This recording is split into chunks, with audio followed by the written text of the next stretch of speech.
자, 9장 과세 표준입니다, 여러분.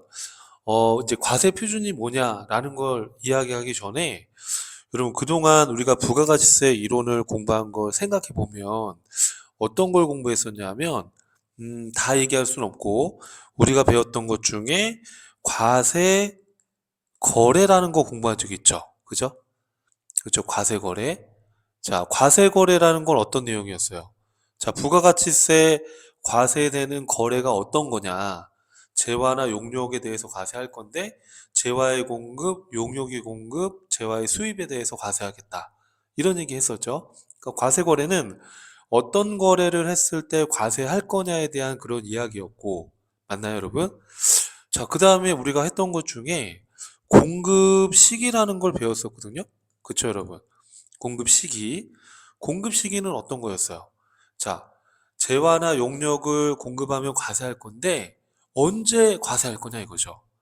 재화는 일반적으로 인도했을 때, 용역은 서비스 제공이 완료됐을 때 이런 거 기억나시죠? 그러니까 공급 시기는 언제 과세할 거냐, 어느 시점에 과세할 거냐 이거죠. 이해되시죠? 그럼 이제 지금 공부하게 될 이 과세 표준은 뭘까요? 과세 표준. 과세 표준은 자, 어떤 거래에 대해서 과세할 건데 어느 시점에 과세할 건데 그러면 얼마를 기준으로 과세할 건데 이 얘기입니다. 이해돼요, 여러분들? 자, 그래서 과세 표준이라는 것은 세금 계산을 위해서 기준값을 뭘로 하겠냐 이거죠. 기준값을 표준값을 뭘로 하겠냐. 과세 표준. 세금을 부과하기 위한 표준값을 어떤 금액으로 해야 될까? 이제 그런 고민을 해 보자는 거예요. 이해될까요, 여러분들? 자, 그러면 우리가 과세 표준에 대한 내용을 공부할 건데 이때 용어를 잠깐 좀 정리해야 될 게, 그럼 공급가액이라는 말이 나오고요. 공급 대가라는 말이 나오거든요. 공부하다 보면. 그럼 공급가액이라는 거는 부가가치세가 포함되지 않은 금액이에요. 공급 대가라는 건 공급 가액에 부가가치세가 포함된 금액을 말하는 거예요. 그러면 만약에 만 원짜리 물건을 팔면은 만 원짜리 물건을 팔면 공급 가액은 만 원이 되는 거예요. 그렇죠? 그럼 만 원에 10%를 곱한 게 천 원이 부가가치세가 되는 거죠. 이해되세요, 여러분들? 그러면 공급 가액은 만 원이고 공급 대가는 얼마예요? 11,000원이죠. 그쵸? 자, 그럼 우리가 지금 공부하려는 게 과세 표준인데, 자, 과세 표준인데, 그러면 과세 표준은 질문이 공급 대가를 기준으로 하는 게 맞을까요? 공급 가액을 기준으로 하는 게 맞을까요? 질문한 겁니다. 자, 여러분, 어떤 거? 공급 대가, 공급 가액. 자, 공급 가액이 정답이죠. 자, 왜 그러냐면, 우리가 지금 만 원짜리 물건을 팔면 요 만 원에 10%를 곱한 이 천 원이 부가가치세입니다. 맞죠? 그런데 우리가 부가세 포함된 이 11,000원에 10%를 하게 되면 부가세가 들어가 있는데 또 부가세를 매기는 거잖아요. 그죠? 그러니까 이렇게 하면 안 되는 거죠. 그래서 과세 표준으로 들어가야 될 금액은 우선은 공급 대가다, 공급 가액이다? 그렇죠. 공급 가액이 과세 표준이 되는 거예요. 이해되시죠, 여러분? 공급 가액이 과세 표준이 된다는 거예요. 이해되죠? 자, 그러면 이때 이 공급 가액이라는 이 숫자는, 이 금액 만 원은 어떤 금액을 의미할까요, 여러분? 이 만 원은 시장에서 거래되는 시장 가격을 말하는 거예요. 시장에서 거래되는 시장 가격이 뭐예요? 바로 시가예요, 시가. 쉽게 말하면 우리 부가가치세 과세 표준은 이 밑에 내용 읽어보면 뭐 이러쿵 저러쿵 말이 많아요. 내용도 복잡하고. 근데 결론적으로 말하면 시가라고 생각을 해도 괜찮아요, 여러분. 이해할 때. 아, 그럼 정리가 되네요. 자, 과세 표준이라는 것은 우리가 세금을 계산한다 이렇게 얘기했는데 거기다 메모해 보면 정확히 부가가치세법상에는 이 세금이란 것은 매출세액을 계산하기 위한 과세 표준 금액이에요. 매출세액을 계산하기 위한. 그러니까 부가가치세법상의 과세 표준의 의미는 부가가치세법상 매출세액을 계산할 때 얼마를 기준으로 할 거냐. 왜냐하면 우리 부가가치세 계산 구조 혹시 여러분 전단계 세액공제법이라는 거 기억나세요? 우리 전단계 세액공제법이 뭐냐면 매출한 금액의 10%를 곱한 이 매출세액에서 관련된 매입세액을 빼서 우리가 납부세액이라든지 또는 매입세액이 많으면 환급세액이 발생이 되는 거예요. 이해되죠, 여러분? 그럼 우리가 지금 하려고 하는 얘기는 이 매출세액을 계산할 때 얼마를 기준으로 우리가 10%를 곱해서 이 매출세액을 계산할 거냐. 우리 지금 부가가치세에서는 이해되죠? 그러면 이 매출세액을 계산하는 기준값은 여기 여러분 무슨 액이 돼야 되는 거예요? 매출액. 그쵸? 그러면 이 매출액이라는 거는 공급대가예요? 공급가액이에요? 그렇죠. 공급가액이에요. 그럼 이 공급가액은 어떤 금액을 기준으로 공급가액을 놓는 거예요? 시장 가격을 기준으로 과세를 하는 거예요. 괜찮을까요, 여러분? 어. 자, 그러면은 우리가 과세 표준은 시가인데 구체적으로 거래 형태별로 우리가 한번 따져보는 거예요. 자, 거래 형태별로, 거래 유형별로 한번 우리가 볼 거예요. 자, 첫 번째로는 과세 표준의 일반 원칙이에요. 일반 원칙. 자, 재화나 용역을 공급하고 금전으로 대가를 받은 거예요. 돈으로 받은 거죠. 내가 만약에 10,000원짜리 물건을 판다 그러면 10,000원의 돈을 받을 거잖아요. 그 10,000원이 뭐예요? 그 10,000원 그 대가가 과세 표준이죠. 거기에다가 1,000원 곱해서 11,000원을 받는다는 뜻이에요. 이해될까요? 자, 그런데 내가 재화나 용역을 공급하고 금전 외의 대가를 받았다. 그러면 어떻게 할까요? 자, 예를 들어서 봐봐요. 예를 들어서 A라는 사업자가 B라는 사업자한테 이렇게 상품을 판매했어요, 여러분. 예를 들어서 10,000원짜리를 팔았다고 해볼게요. 그럼 원래는 A는 B한테 금전을 받아야 되잖아요. 현금이든 뭐든 돈을 받아야 되는데 A가 B한테 돈을 받은 게 아니라 상품으로 받았어요. 상품으로 받았어요? 그러면 상품 지금 12,000원짜리를 받았거든요. 이렇게? 그럼 질문이 있어요, 여러분. 사실은 이런 거래는 성립할 확률이 낮죠. 10,000원짜리 줬는데 어떻게 12,000원짜리를 주겠어요, 상대방이. 비슷한 금액을 주겠지. 근데 만약에 이렇다라고 가정했을 때, 이 A의 입장에서 이제 부가가치세 매출 신고를 해야 되는데, 여러분, 상품 시가 10,000원짜리를 주고 상품 시가 12,000원짜리를 받았다고 그냥 우리가 가정을 해봐요. 이런 거래가 성립하기는 어렵겠지만, 그렇죠.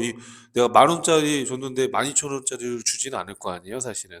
하여튼 이랬다고 쳤을 때, 그럼 이렇게 금전이 아닌 금전 외 대가를 받았을 때는, 이때는 여러분 금액을 내가 제공한 이 재화의 시가로 보는 게 맞을까요? 아니면 내가 제공받은 이 재화의 시가로 보는 게 맞을까요?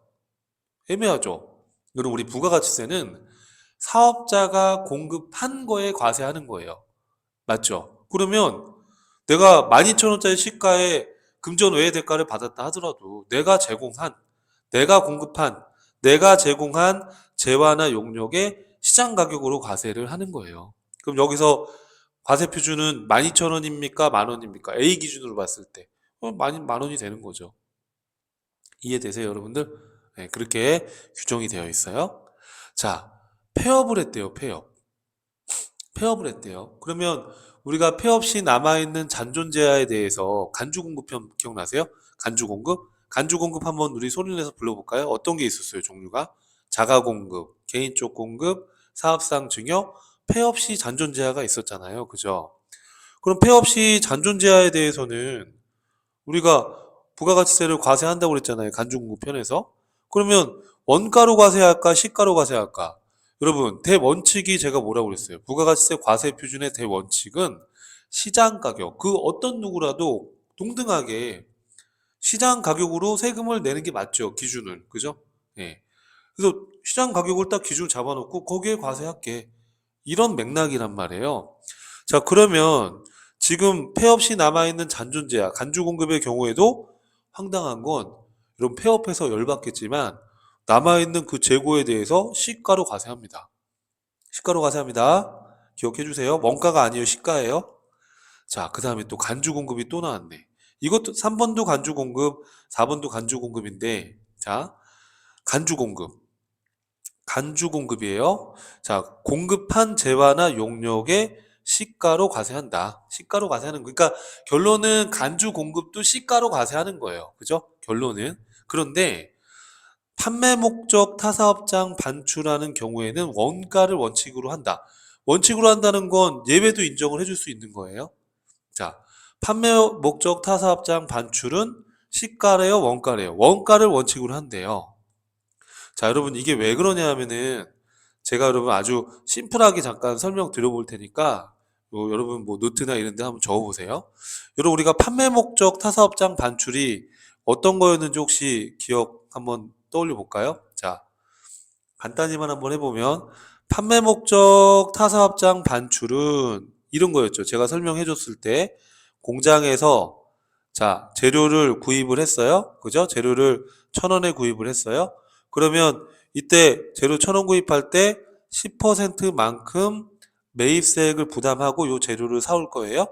그럼 공장에서는 이 재료 갖고 물건 만들어서 이거를 본사에다가 대리점에다가 이 완성품을 이제 반출하는 거죠. 그죠?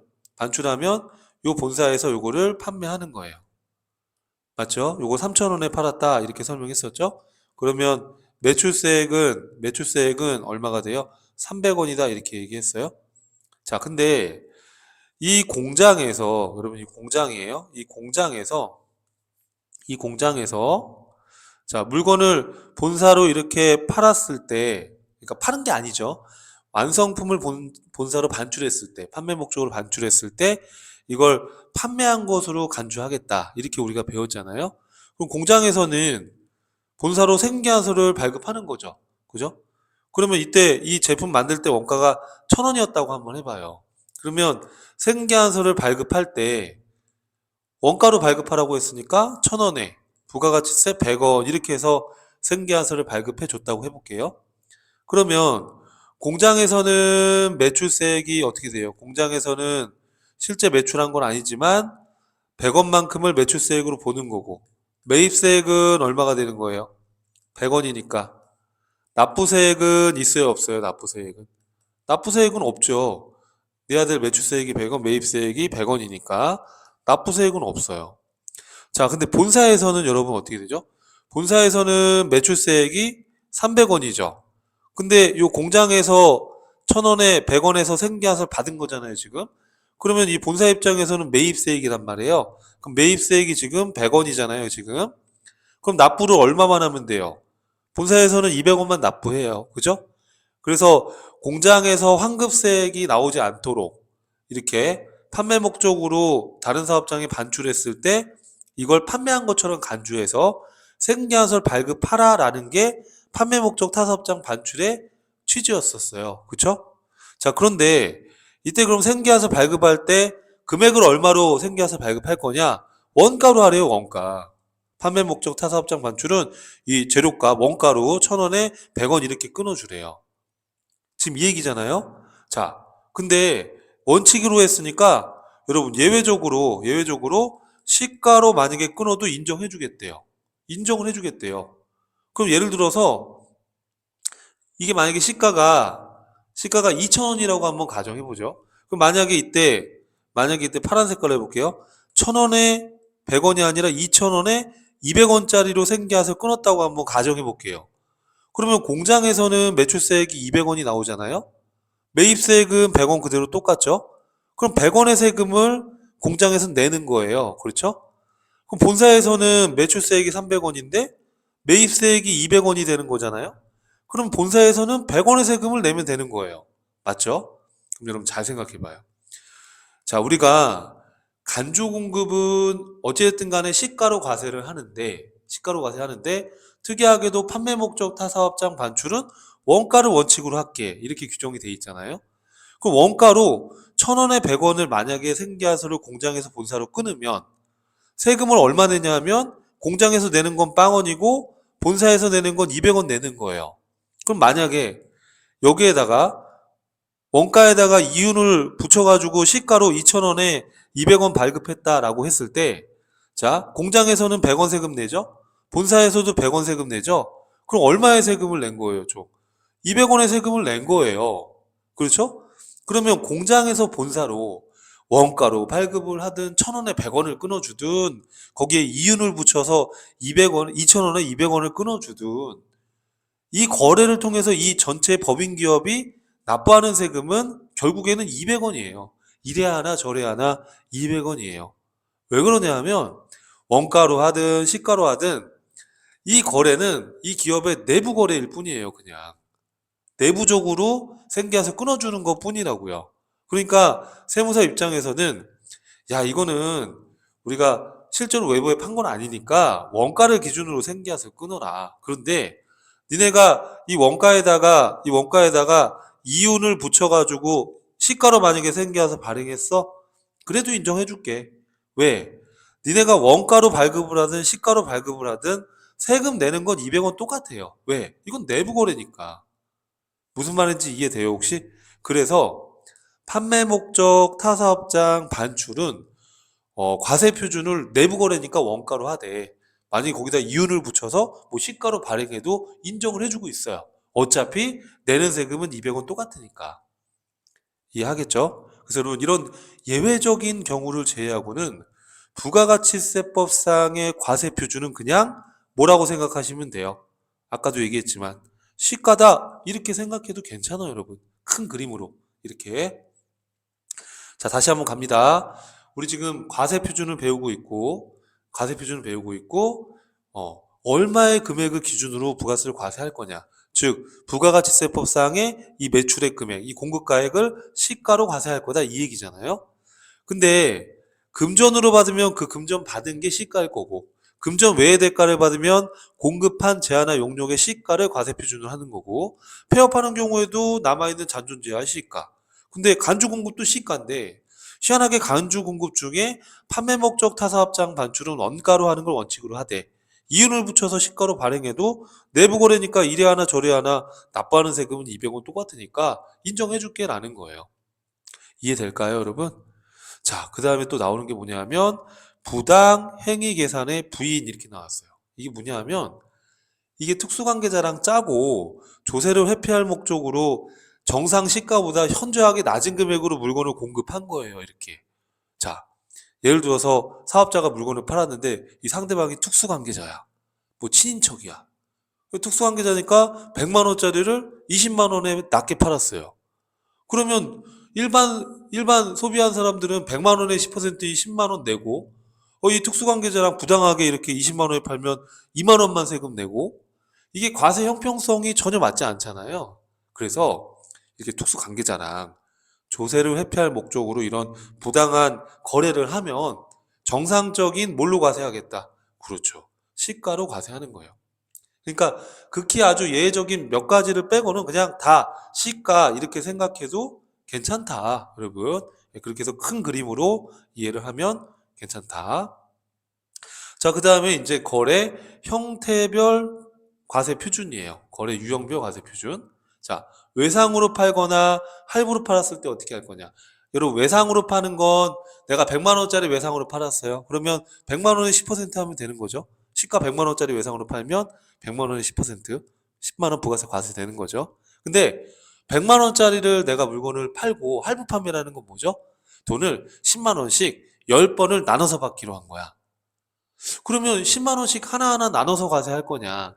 근데 이 할부 판매는 여러분 단기 할부예요. 단기 할부. 여기서 말하는 할부는 단기 할부예요.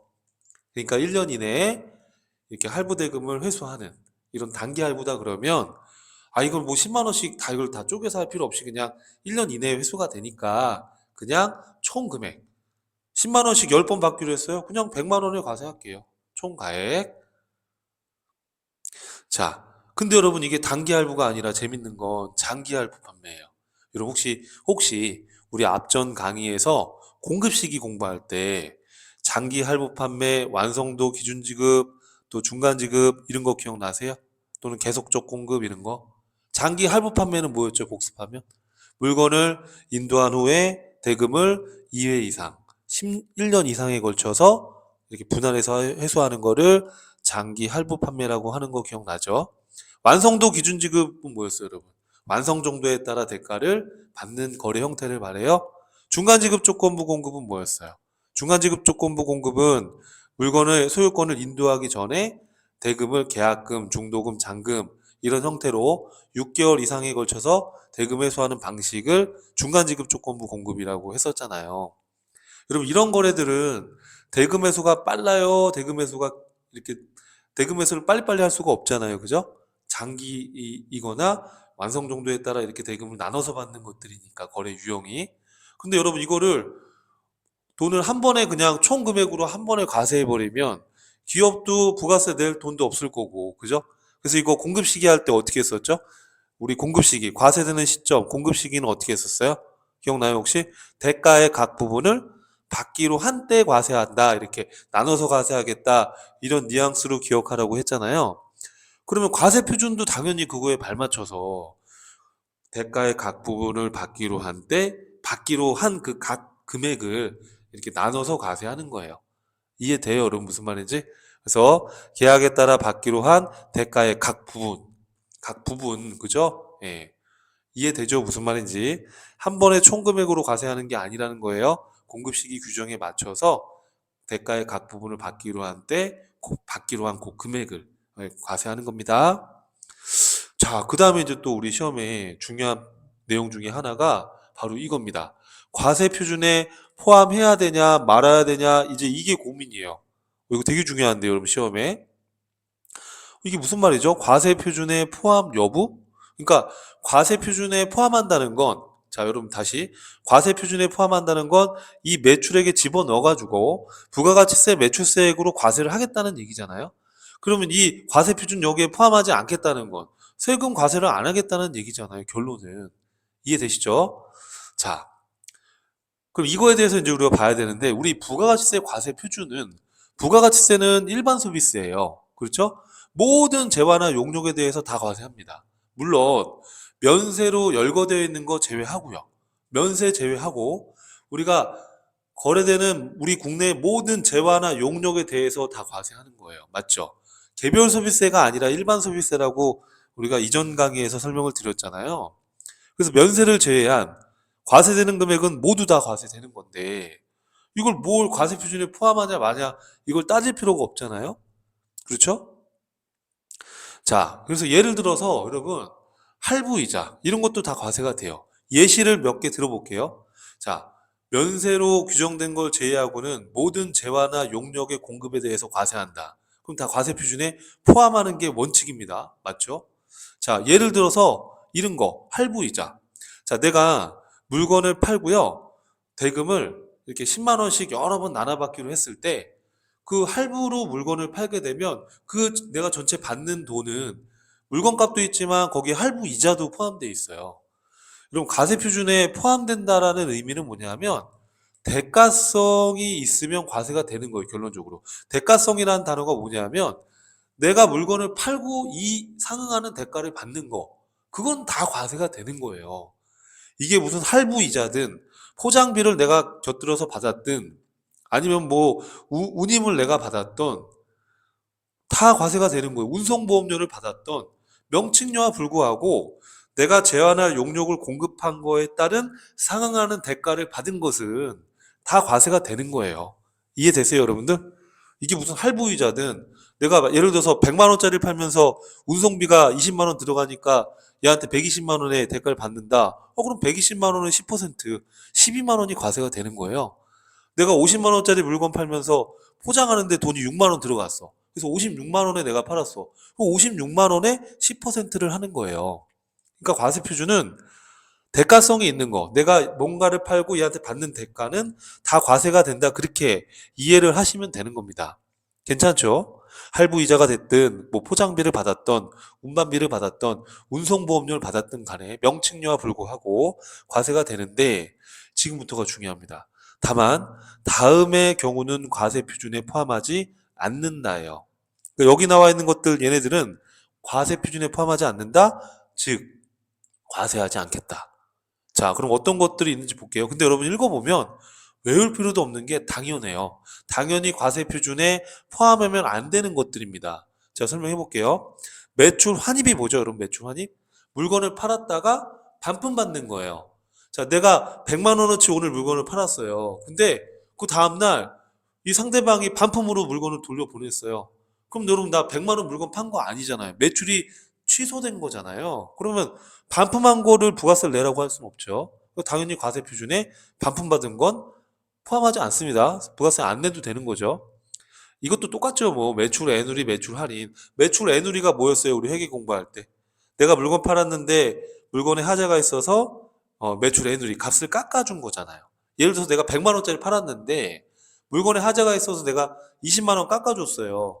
그럼 부가가치세는 100만 원에 10% 해야 돼요? 20만 원 10%, 아니 80만 원에 10% 해야 돼요. 80만 원에 10% 해야죠. 값을 깎아준 건 매출이 그만큼 줄어든 거고 매출이 취소된 거니까. 이해되죠? 그러니까 쉽게 말하면 매출이 아니라는 거예요, 이것들은 다. 매출이 아닌데 부가세를 과세할 수는 없잖아요. 매출 할인도 마찬가지. 내가 대금을 조기에 회수해서 일찍 회수해서 약정에 따라서 5만 원을 할인해 줬어. 그럼 그 5만 원은 매출이 줄어든 거니까 그 5만 원 할인해 준 것까지 부가가치세를 과세하진 않겠다. 그런 얘기예요. 이해되죠, 여러분 무슨 말인지? 그래서 여기 회계에서도 매출이 아니듯이 당연히 부가가치세 과세도 되지 않는다 이런 얘기예요. 이해되죠, 여러분? 이거 뭐 외울 필요도 없어요. 당연 규정이에요. 자, 도달하기 전에 물건이 파손이나 멸실됐대요. 내가 물건을 고객한테 이제 오늘 보냈어요. 근데 운송하다가 크게 사고가 나가지고 이게 막 자동차가 전복되고 그래서 물건이 다 그냥 다 파손됐어. 그럼 여러분 이게 판매가 완료된 거예요? 판매가 완료되지 않은 거예요? 판매가 완료되지 않은 거죠. 판매가 되지도 않은 걸 과세할 수는 없잖아요. 그래서 판매가 완료된 것이 아니기 때문에 당연히 과세하지 않는다. 이렇게 이해를 하면 되는 거예요. 이해되시죠, 여러분? 그 다음에 이거는 또 뭐죠? 지급 지연으로 인한 연체이자 이거는 과세 표준에 포함하지 않는다. 즉 과세하지 않겠다. 이런 얘기인데 여러분 우리가 아까 잠깐 봤던 것 중에 이거 한번 봐요. 빨간 색깔로 해볼게요. 할부이자는 과세가 된다라고 했잖아요, 제가. 할부이자는 뭐냐면 내가 물건을 팔면서 대금을 나눠서 여러 번 받으면서 기간이 기니까 그 기간에 따른 이자도 내가 같이 받는 거예요. 그럼 이거는 물건을 판매하면서 받는 대가의 일부분이에요. 그런데 이 지금 연체이자라는 단어는 내가 물건을 공급을 우선 하고 나서 얘한테 한 달 있다가 돈을 받기로 했는데 얘가 돈을 안 줬어요. 그래서 대금 지급이 지연돼 가지고 내가 그 지급 지연으로 인해서 얘한테 이자를 받았다고 했을 때 이건 순수한 공급과는 상관이 없는 거잖아요.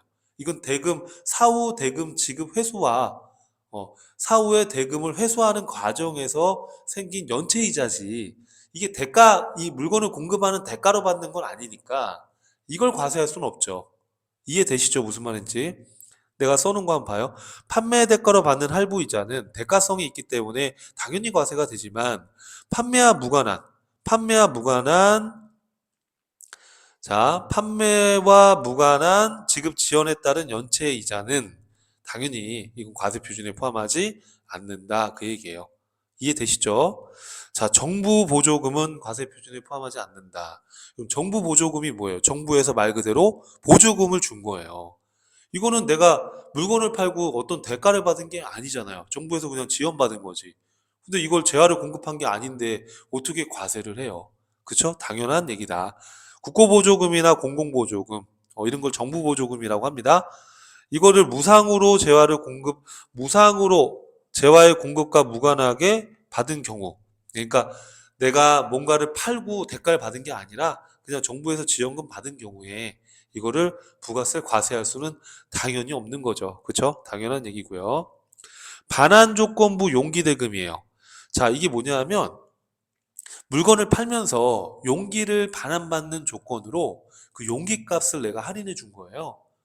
그러면 이거는 용기를 반환받았다는 거는 이 용기를 재활용해서 쓰는 거니까 환경 보존에도 도움이 되고, 그죠? 정부 입장에선 이런 걸 장려해야 되니까, 이렇게 반환받는 조건에 용기 대금을 만약에 할인해 줬다. 그러면 환경 보존에도 도움이 되니까, 그죠? 이거는 과세하지 않겠다. 뭐 이런 취지로 이해를 하시면 될 것 같아요. 반환받는 조건으로 용기 대금 할인해 주는 것들, 이런 것들은 과세와 표준에 포함하지 않겠다. 근데 여러분 또 시험 문제에 이렇게 나왔었어요. 비반환 조건부 용기 대금. 그러니까 이게 말장난인데, 반환받는 조건으로 이렇게 용기 대금을 우리가 할인해 줬을 때는 이게 정부 정책에 따라서 이제 과세를 하지 않지만 반환받는 조건이 아니에요. 그럼 이거는 과세를 하겠대요, 또. 그래서 말장난입니다. 비반환 조건부는 과세 표준에 포함돼요, 여러분. 반환 조건부만 과세 표준에 포함되지 않는 겁니다. 이렇게 또 말장난 칠 수 있으니까. 또 재밌는 거 여러분 봐. 자, 요게 나왔네. 종업원에게 지급된 봉사료입니다. 자, 여러분, 종업원에게 지급된 봉사료가 뭐예요? 우리 속된 말로 팁이에요, 팁. 종업원한테 팁 준 거예요, 팁. 맞죠? 그러면 종업원한테 팁을 줬는데 이 팁을 과세 표준에 포함한다, 안 한다? 안 하는 거죠. 안 하는 거죠. 자, 만약에 우리나라는 사실은 팁 문화가 발달되어 있진 않죠. 뭐 미국이나 이런 데는 팁 문화가 발달됐다고 하더라고요. 근데 우리나라는 팁을 이렇게 막 주는 경우는 흔치는 않죠, 사실은. 일반 일상생활에서는. 자, 예를 들어서 고급 레스토랑인데 거기서 음식값, 예를 들어서 뭐 50만 원이 음식값이, 아주 고급 레스토랑이라고 해봐요. 그래서 이 서빙 보는 종업원한테 너무 고마워가지고 내가 팁을 줬어요. 그래서 서비스 찰지, 그러니까 봉사료를 준 거죠. 그래서 이제 음식 먹고 나올 때 보니까 여기 영수증에 여기 봉사료라고 해서, 예를 들어서입니다. 뭐 봉사료가 뭐 예를 들어서 뭐 10만 원이었다고 한번 해볼게요. 그냥 가정을. 아주 극단적인 가정입니다. 가정이에요. 자, 그러면 우리가 부가가치세 VAT를 우리가 과세할 때 봉사료는 과세 표준에 포함하지 않는다고 규정돼 있었잖아요, 방금. 그러면 부가가치세는 요 봉사료 10만 원 제외한 50만 원의 10%를 해서 VAT 5만 원이 과세가 되는 게 이 규정상의 내용과 맞는 거지 않습니까? 근데 영수증에 보니까 웃긴 게, 이게 이렇게 안 돼 있고 영수증에 이 VAT가 60만 원의 10%로 6만 원이 붙은 거예요, 이렇게. 그럼 이거 법을 위반한 거냐? 아니에요, 여러분. 자, 이게 왜 위반한 게 아니냐면, 여러분, 이 영수증에 봉사료가 이렇게 써 있는 거는 진짜 서빙 보는 이 분들한테 팁을 준 건가요? 우리나라에서? 아니죠, 여러분. 이거는 명목상의 봉사료를 지금 이 레스토랑에서 받은 거고, 이거는 이 봉사료는 종업원이 가져가요, 안 가져가요? 안 가져가요. 이 레스토랑 이 식당에서 갖는 거란 말이에요, 이 대표이사가. 이 개인 사업자다 그러면 이 식당 사장님이 가질 거 아니에요, 그죠? 그러면 이거는 이 식당 레스토랑의 매출액이죠, 쉽게 말하면. 그렇죠? 그러니까 이 봉사료를 포함하는 게 맞는 거죠. 그럼 여기서 말하는 봉사료는 뭐냐면, 종업원에게 진짜로 지급을 했을 때 그 지급된 사실이 확인이 되면 이거는 인건비로 종업원의 인적 용역에 대해서 10만 원을 준 거니까 그때는 50만 원의 10%인 5만 원만 부가세를 과세하는 게 맞지만, 실제로 종업원한테 준 게 아니라 그냥 명목상 이렇게 해놓은 거라면 이거는 이 레스토랑의 매출이니까 과세를 하는 거예요. 그래서 제가 여기다 뭐라고 써놨냐면, 이 종업원 봉사료 이 팁에 대해서는 종업원에게 지급된 사실이 입증된 봉사료에 대해서는 인적 용역에 대한 거니까 이거는 과세하면 안 되는 거예요. 그죠? 근데 예를 들어서 손님이 종업원에게 팁을 주었고 종업원에 지급된 게 입증됐다면 포함하지 않는다. 하지만 이게 종업원에게 지급된 게 아니라고 그러면 과세하는 게 맞는 거예요. 이해되시겠죠? 자, 다시 한번. 과세 표준에 포함되지 않는 것들이 뭐가 있다고요, 여러분? 한번 불러주시면. 자, 녹색으로 해볼게요. 매출 할인 및 매출의 누리 매출 할인. 또 도달 전에 파손이나 멸실된 거. 또 연체이자, 지급지연으로 인한 연체이자. 또 정부보조금. 또 반환조건부 용기대금. 또 종업원에게 지급된 봉사료. 자, 이런 것들은 부가가치세를 과세한다, 안 한다? 안 한다, 이거예요. 안 한다. 꼭 기억하셔야 돼요. 시험에 잘 나오니까. 자, 그러면 그 다음에 나오는 이야기가 뭐냐면, 과세 표준에 공제하면 또 안 되는 항목이래요. 이거 되게 헷갈리죠, 법이. 아니, 과세 표준에 포함하지 말라고 그래서 포함 안 하는 거 배웠는데 갑자기 공제하면 안 된대요, 또. 그 공제하면 안 된다는 게 빼면 안 된다는 거예요, 매출에서. 빼면 안 된다. 이런 얘기인데, 자, 이게 무슨 얘기냐면, 첫 번째, 여러분, 대송금 이렇게 나왔어요. 그러니까 매출에서 빼면 안 된다는 거예요. 그러니까 과세를 하겠다는 얘기죠, 결론은. 그죠? 매출에서 빼서 신고하면 안 된다는 얘기인데 첫 번째 나온 게 이제 대손금이에요. 자, 대손금 우리 회계 공부할 때 배운 거잖아요. 자, 우리가 물건을 외상으로 팔았어요. 그럼 내가 예를 들어 볼게요. 자, 물건을 내가 외상으로 팔았어요. 예를 들어서 뭐 3월 달에 외상으로 팔았어요. 이렇게. 그래서 100만 원에 부가세 10만 원 이렇게 해서 지금 내가 상품을 팔았어요. 팔았는데 거래처에서 지금 부도가 난 거예요. 그러면 지금 110만 원의 외상대를 못 받게 생긴 거잖아요. 그게 대손이 날 것 같아요. 그래서 내가 부가세 신고할 때 세무서에다가 이거 나 100만 원은 거래처가 지금 부도가 난 상태여서 나 이거 10만 원 부가세 못 내겠어요. 이거 대손 났어요. 대손 날 것 같아요. 이렇게 하지 말라는 거예요, 여러분. 이렇게. 이런 식으로 하게 되면 물건 떼고 못 받을 것 같아요라고 다 대손 날 것 같아요라고 해서 매출에서 다 빼서 신고하면 부가세를 낼 게 없잖아요. 그죠? 예. 그러니까 대손이 진짜 확실하게 나면 그때 가서 세액으로 공제해 주겠대요. 그러니까 지금을 공급을 했는데 대손 그 확실한 사유가 되지 않았다면 우선은 매출로 해서 부가세 10만 원 내래요. 내고 나서 부도 났어요? 그럼 우선 내세요. 부도 나도 사업자가 10만 원 부가세 신고 납부하는 거예요. 그렇게 했다가 최선을 다해서 노력을 해보래요. 노력을 해보래. 회수하려고, 회수하려는 노력을 한번 해보래요. 노력을 해보래요. 노력을 해봤어. 해봤는데 6개월 동안 열심히 업체 막 따라다니고 막 가서 전화해서 달라고 하고 별거 다 해봤는데 6개월을 내가 해봤는데도 돈이 안 들어와. 그럼 그때, 그때도 낼 세금이 있을 거니까 그때 매출세액에서 옛날에 냈던 이 10만 원 세액으로 공제해 주겠대요. 그러니까 대손이 낮다라고 해서 매출에서 빼서 매출 신고하지 말고 우선은 100만 원에 10만 원 신고하고 부도가 났어도 신고하고 하는 데까지 해보고 부가가치세법에서 대손세 공제 사유란 게 있거든요. 그러니까 그 사유 보면은 확실하게 못 받는 것들이에요. 그래서 그 사유에 해당이 되면 그때 가서 너가 6개월 동안 부도 발생일로부터 6개월이 경과됐어? 그때까지 해봤는데도 회수를 못했어? 그럼 그때 얘기해. 그때 얘기하면 이 10만 원 옛날에 네가 낸 거 요번에 낼 세금에서 공제해 줄게. 하지만 신고할 때 매출에서 빼서 신고하는 건 안 되는 거예요. 우선은 매출로 신고하고 나중에 가서 확실하게 회수가 안 되면 그때 얘기하래요. 그때. 알았죠, 여러분? 제가 읽어볼게요. 재화를 공급한 후에 채권의 수가 불확실하더라도 매출에서 차감해서 신고하면 안 된다. 우선 과세표준 매출로 신고하고 차후에 대손 사유에 해당이 되면 그때 과거에 냈던 부가가치세 매출세액을 대손세액 공제로 차감해 줄게. 그러니까 우선은 세금 내. 이런 거예요. 개념이. 이해하시겠죠? 대손금, 대손 낮다라고 해서 여러분 바로 매출에서 매출 마이너스 신고하면 안 됩니다. 아시겠죠? 우선 매출 신고하고 나중에 확정되면 그때 가서 세액에서 공제해 주는 거예요. 자, 그다음 판매 장려금도 되게 중요한데 여러분. 판매 장려금. 자, 판매 장려금이 우선 뭔지를 알아야지 이게 이해가 되겠죠. 판매 장려금이 뭘까요, 여러분? 자, 교재 여백에다가 첨삭해 보면 판매 장려금이라는 건 이런 거예요, 개념적으로. 자, 본사가 있으면 본사에서 이 독립된 어떤 대리점, 지점이 있을 수 있잖아요. 그럼 대리점이 만약에 본사 물건을 많이 사줬어요. 많이 팔아줬어요. 본사 물건을 이 대리점에서 많이 팔아줬어요. 그래서 본사에서 이 대리점에 물건을 판 금액이 예를 들어서 100억이라고 한번 해봐요.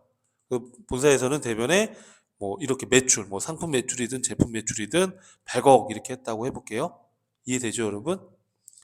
그래서 이제 본사에서 대리점한테 판매를 촉진하고 판매를 장려하기 위해서 고맙잖아요. 물건을 많이 사줬으니까. 대리점에 판매를 장려하기 위해서 장려금을 줬어요. 예를 들어서 5억을 줬다고 한번 해봐요. 5억을 줬다. 이렇게. 이해했죠? 그러면 자, 본사 입장에서 지금 장려금 5억을 지금 대리점에 줬잖아요. 현금으로. 이렇게. 이해되죠, 여러분? 그럼 질문이 있어요. 차변에 요 5억은 장부에 뭐라고 기록합니까? 여러분 궁금한 게 이 장려금 5억 준 거를 본사는 매출을 취소시키는 건가요? 상식적으로 생각했을 때? 여러분 매출이 캔슬된 게 아니죠, 이거는. 그죠? 이 매출 수익을 창출하기 위해서 들어간 비용일 뿐이에요, 이거는. 뭐 판매 촉진비든, 뭐 기업 업무 추진비든, 이게 지금 기업이 판매를 위해서 들어간 비용 처리해야 될 거지. 이거를 왜 매출을 줄이냐 이거예요. 매출은 그대로 100억으로 픽스된 건데. 무슨 말인지 이해되세요? 그러니까 판매 장려금을 줬다고 해서 이 본사 입장에서 매출을 줄이지 말라는 거예요. 매출에서 빼지 말라는 거예요. 매출은 100억 신고하고 이건 비용 처리하라는 거예요. 세무사 입장은. 이해되시죠? 무슨 말인지? 그래서 판매 장려금을 대리점에 이렇게 줬을 때는 이게 매출이 취소된 게 아니다. 본사의 매출이 차감해서 신고하면 안 되고 판매 촉진을 위한 거니까 수익에 대응되는 비용으로 처리하는 거지 매출의 감소로 보지 않겠다는 거예요. 세무사의 입장에서는. 그러니까 너가 장려금 줬다고 해서 95억의 10%만 매출세액으로 내지 말라는 거예요. 100억의 10% 10억 다 내라는 거예요. 이거는 비용이니까. 이해하시겠죠? 무슨 말인지. 자, 근데 여러분 여기서 중요한 게 한 가지 더 있어요. 이렇게 해서 이제 끝났잖아요, 우리가 이야기가. 근데 만약에 이제 이런 문제가 생깁니다. 잘 봐요. 이 본사에서, 이 본사에서 장려금으로 준 게 아니라, 요 밑에다가 다시 그릴게요. 장려금으로 준 게 아니라 장려 물품을 준 거예요, 거래처에. 물건으로 준 거예요, 이렇게. 이 5억만큼. 그러면 이거를 이 본사에서 이 대리점에 지금 장려금이 아니라 물건으로 줬다면 이해되죠, 여러분? 다시 그려볼까요? 깨끗하게 이렇게 이게 대리점단에 독립된 대리점이면 거래처잖아요. 거래처에 쉽게 말하면 장려 물품으로 준 거예요. 자, 그러면 분개를 내가 한번 해볼게요. 자, 현금으로 100억의 매출을 했어요. 대변에 제 매출을 이렇게 100억 했습니다. 근데 돈으로 안 주고 장려금을 상품으로 내가 줬어요, 이렇게. 원가 5억에 상당하는 금액을. 이렇게 했다 해봐요. 자, 그러면 여러분 이때 차변에 매출을 줄이면 돼요, 안 돼요, 우선은. 이게 장려금이든 돈으로 줬든 물건으로 줬든 매출을 줄이면 안 되는 거예요, 이거는. 이건 그냥 비용이에요. 판매 촉진비 이런 식으로. 이렇게 비용 처리하는 거예요. 이해했죠, 여러분? 이해했죠? 자, 그런데 문제가 뭐냐면 물건을 물건을 거래처에다가 그냥 무상으로 준 거야. 그죠? 자, 그러면 이 내용은 변하지 않아요. 이게 돈이든 물건이든 이건 그냥 비용 처리하는 거지 매출을 공제하면 매출에서 빼면 안 되는 거 맞아요. 그런데 문제가 뭐냐면 여러분 물건으로 거래처에 공짜로 주게 되면 이게 이 문제와 별도로 어떤 문제가 생기냐면 우리가 과세거래 공부할 때 거래처에 공짜로 물건을 그냥 증여했어요. 사업을 목적으로. 여러분 이게 뭐였어요, 우리? 간주 공급 중에 혹시 기억나요? 사업상, 사업상 증여가 돼요. 사업상 증여가 된다고요. 그러면 이 문제와 별개로 매출에서 빼지 말라. 빼지 마는 건 똑같아. 그죠? 현금이든 물건이든 매출에서 빼면 안 된다고 분명히 얘기했어요. 이건 똑같은데 이거와 별개로 무슨 상 증여가 걸린다? 사업상 증여가 되는 거예요, 이게. 그럼 우리가 간주 공급은 원가에 가세요, 시가에 가세요, 과세 표준이? 시가에 과세하잖아요, 시가에. 그러면 이 물품의 시가의 10%만큼 대변에 뭐가 붙어요, 여러분? 부가세 예수금이 붙는 거예요. 시가의 10%만큼 예수금이 붙는 거라고요, 이게. 그럼 그것만큼 이 비용 처리를 더 잡아줘야 되는 거예요. 이해돼요, 여러분? 혹시? 예를 들어서 이 물품의 시가가 뭐 10억이라고 해봐요. 그러면 10억이 10%면 이 1억만큼 예수금이 붙어서 이 판매 촉진비가 6억이 되는 거라고, 이렇게. 무슨 말인지 이해돼요, 여러분들? 그래서 판매 장려금을 물건으로 주게 되면 이 내용과 별개로 사업상 증여가 된다는 것도 반드시 숙지해야 돼요, 여러분. 여기 제가 써놓은 거. 다만, 다만, 이 판매 장려 물품으로 지급을 했을 때는 뭐가 된다? 사업상 증여가 된다. 사업상 증여가 된다. 거기 교재에다가 첨삭해 놓으면 우리 사업상 증여, 간주 공급은 시가의 10%를 과세한다는 거, 그것도 기억해 주세요. 자, 그 다음에 우리 지금 뭐 하고 있는 겁니까, 여러분? 자, 과세 표준에서 공제하면 안 된다. 이거 하고 있는 거 맞죠? 그쵸? 자, 어떤 거 공제하면 안 돼요? 매출에서 빼면 안 되는 거. 대손금. 또 판매 장려금은 비용이에요. 이해되죠? 또 어떤 거? 하자보증금. 하자보증금은 이제 건설업에서 건물 지어서 이제 팔면 그 건물에 이제 하자가 날 수 있잖아요. 그래서 하자 날 걸 대비해서 예치해 놓는 예치금 성격이에요. 근데 여러분, 이 하자보증금을 내가 이 공제 단체에다가 이 건설공사 회사에서 예치를 해놨어요. 그렇다고 매출이 줄어든 건 아니잖아요. 뭐 하자가 안 생기면 그 예치금을 회수할 거니까. 그렇죠? 그래서 하자보증금 납부한 것만큼 이 보증금은 나중에 자산 성격으로 이건 매출 감소로 보면 안 되는 거잖아요, 상식적으로. 그래서 하자 보증금 불입했다고 해서 매출 감소로 인식하면 안 된다. 뭐 그런 얘기예요. 자, 그래서 다시 한 번만 암기합니다, 저랑. 자, 우리 지금 뭘 공부하는 겁니까, 이번 교시? 과세표준, 과세표준. 과세표준은 매출세액을 계산하기 위한 기준값이에요. 우리 부가가치세법상으로 생각해 보면. 자, 그래서 시가로 과세한다. 그래서 거래 형태별 내용 다시 한번 읽어보고요. 과세표준에 포함되는 거 여부에서 우리가 할부이자든 포장비든 운반비든 운송보험료든 우리가 대가성이 있는 건 다 과세가 되는 겁니다. 근데 어떤 건 포함 안 한다고요? 불러주세요. 매출하니, 매출해누리, 매출할인, 두 달 전에 파손이나 매실된 거, 연체이자, 정부보조금, 반환조건부, 용기대금 이런 것들은 과세표준에 포함하지 않는다. 즉 부가가치세 과세하지 않는다. 자, 종업봉사료도 마찬가지고요. 자, 그 다음에 과세표준에서 매출에서 빼서 신고하면 안 되는 거 세 가지 어떤 거요? 대손금. 대손 났다라고 해서 매출을 줄여서 신고하면 안 되는 겁니다. 우선 신고하고 나중에 대손이 확정되면 그때 세액으로 공제받을 수 있어요. 판매장려금. 판매장려금은 매출이 줄어든 게 아니라 판매 촉진비 비용이잖아요. 그래서 매출을 줄이시면 안 되는 겁니다. 다만 물건으로 줬을 때는 무슨 상 증여가 걸린다? 그렇죠. 사업상 증여가 걸린다. 하자보증금도 예치금이지 매출에서 차감하면 안 되는 겁니다. 자, 여러분 이해되시겠어요? 자, 관련된 문제를 한번 몇 문제 안 되니까 바로 한번 풀어볼게요. 자, 집중해 주세요. 자, 1번. 다음은 한국의 과세 자료이다. 부가가치세 과세 표준이 얼마냐? 이렇게 되어 있습니다. 거래 금액에는 부가가치세가 포함되어 있지 않대요. 즉, 여기 나와 있는 금액은 공급 대가다 이런 얘기죠. 죄송해요. 공급 가액이다 이런 얘기죠. 공급 가액의 10% 하는 거니까 공급 대가는 부가세 포함된 걸 공급 대가라고 한다고 했죠. 이건 다 공급 가액이다 이런 얘기죠. 자, 그러면 외상으로 팔았대요, 여러분. 200만 원. 그럼 이거 당연히 과세가 되는 거 맞죠? 여러분. 대표이사가 개인적인 목적으로 제품을 사용했대요. 이게 우리가 배웠던 뭘까요? 여러분 혹시 이거 써보면 그렇죠. 여러분 이게 개인적 공급이에요. 자, 이렇게 개인적으로 소비했을 때 부가세를 과세 안 하면 이게 세금을 걷어갈 수가 없잖아요. 정부 입장에서. 그래서 이거를 개인적 공급으로 봐서 과세합니다. 여러분 부가가치세 과세 표준은 대원칙이 원가예요, 시가예요? 시가예요, 시가. 판매 목적 타사업장 반출 이런 예 빼고는 시가예요. 그래서 얼마에? 그렇죠. 12만 원에 과세하는 거예요. 원가에 과세하는 게 아니에요. 시가입니다. 이해되죠? 자, 비영업용 소형 승용차 매각. 이게 무슨 비영업용이니 영업용이니 상관없이 이 승용차라는 거는 이거는 과세 제외예요.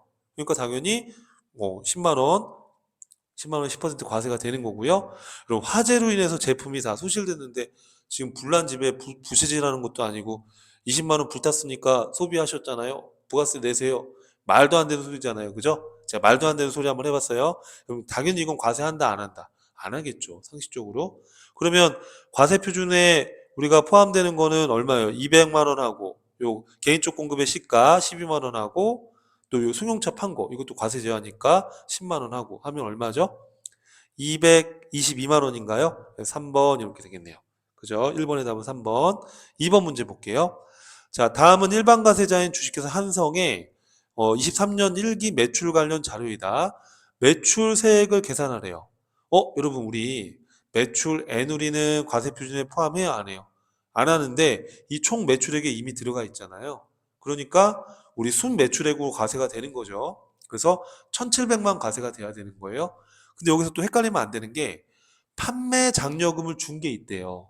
그러면 이 150은 매출에서 빼면 돼요, 안 돼요? 빼면 안 된다고 그랬잖아요. 이건 비용이니까. 이건 그냥 무시해 버리면 되는 거죠. 또 이거 판매 장려금은 이건 빼는 건가? 아닙니다. 이건 비용 처리하는 거니까 그냥 무시하는 거예요. 이해되죠? 그러면 과세 표준에 신고돼야 될 과세 표준은 여러분 1,700이죠. 이거 지금 애누리 한 거는 매출이 줄어드는 거니까 1700, 1700에 10%한 게 무슨 세액이에요? 매출세액이죠. 그럼 얼마죠? 170만 원이 답이 되겠네요. 2번의 답은 4번. 자, 마지막. 부가가치세법상 과세표준에 포함되는 것은 자, 할부이자는 대가성이 있다고 그랬잖아요. 물건을 공급하는 거와 관련된 대가를 받는 거니까 과세표준에 포함하고 애놀이, 환입, 그 다음에 할인한 거 이건 과세표준에 포함한다 안 한다? 안 한다. 이해하시겠죠, 여러분? 자, 이렇게 해서 부가가치세 과세 표준에 대해서 중요한 포인트를 제가 설명을 드렸습니다. 물론 지역적인 내용도 나올 수 있어요. 근데 우선 이 정도 정리하시고 실기 문제 풀면서 또 적응하시면 되는 거예요. 적용하시면 되는 겁니다. 자, 긴 시간 고생하셨고요. 다음 수업에서 뵙겠습니다. 감사합니다.